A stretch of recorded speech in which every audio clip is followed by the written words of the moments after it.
പുനലൂർ മാർക്കറ്റിന്റെ സമഗ്ര മാറ്റം ആവശ്യപ്പെട്ട് മർച്ചന്റ് ചേംബർ മാർക്കറ്റ് യൂണിറ്റ് രംഗത്ത്. വിവിധ ആവശ്യങ്ങൾ ഉന്നയിച്ച് നഗരസഭാ അധികൃതർക്ക് നിവേദനം നൽകാൻ ഇവർ ഒപ്പുശേഖരണം നടത്തി.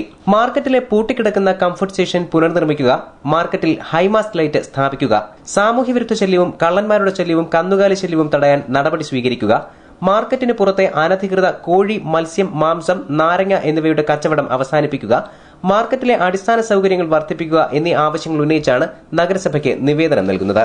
ഇതോടനുബന്ധിച്ച് വ്യാപാരികൾ പ്രത്യേക യോഗം ചേർന്നു. മാർക്കറ്റ് എന്ന് പറയുന്ന അനാഥ പ്രേതം പോലെ ഇതിനെ ശ്രദ്ധിക്കാതെ അവഗണിച്ച് ഇവിടുന്നുള്ള വരുമാനം അവർക്ക് കിട്ടിക്കൊണ്ടിരിക്കുക. കാലാകാലങ്ങളായി ഈ മാർക്കറ്റിലെ കച്ചവടക്കാരോടും ഈ മാർക്കറ്റിനോടും വളരെ മോശമായ രീതിയിലുള്ള നിലപാടാണ് ഭരിക്കപ്പെടുന്ന അധികാരികൾ നമ്മുടെ മേൽ അടിച്ചേൽപ്പിച്ചുകൊണ്ടിരിക്കുന്നത്. എന്ന് പറഞ്ഞ ഈ പുനലൂർ മാർക്കറ്റില് ഒരു സ്ത്രീ സാധനം വാങ്ങിക്കാൻ വന്നാൽ ഒന്ന് മൂത്രമൊഴിക്കേണ്ടി വന്നാൽ വണ്ടിക്കകത്ത് മൂത്രമൊഴിച്ച സംഭവങ്ങളുണ്ട്. ഈ മാർക്കറ്റിൽ വണ്ടിക്കകത്ത് പാത്രം വെച്ച് മൂത്രമൊഴിക്കേണ്ട അവസ്ഥ ഉണ്ടായിട്ടുണ്ട്.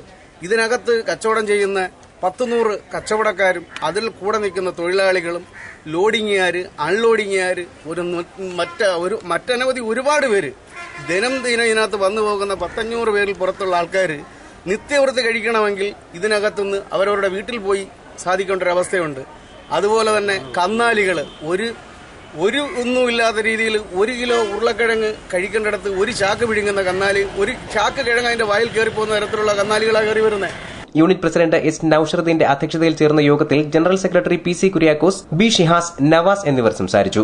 മാർക്കറ്റിന്റെ വികസനത്തെ എല്ലാം പാടെ അവഗണിച്ചുകൊണ്ടുള്ള ഒരു അവഗണന മനോഭാവത്തോടുകൂടിയാണ് നഗരസഭ കഴിഞ്ഞ കുറെ കാലങ്ങളായി പല വിഷയങ്ങളിലും നമുക്കറിയാം. ഇപ്പോൾ ഷറഫ, നവാസ് പലരുമായി ബന്ധപ്പെട്ട് നിരവധി പ്രശ്നങ്ങൾ കഴിഞ്ഞ 6 മാസമായിട്ട് ഞങ്ങൾ പല കാര്യങ്ങൾക്കും മുനിസിപ്പാലിറ്റിയെ പോകാറുണ്ട്.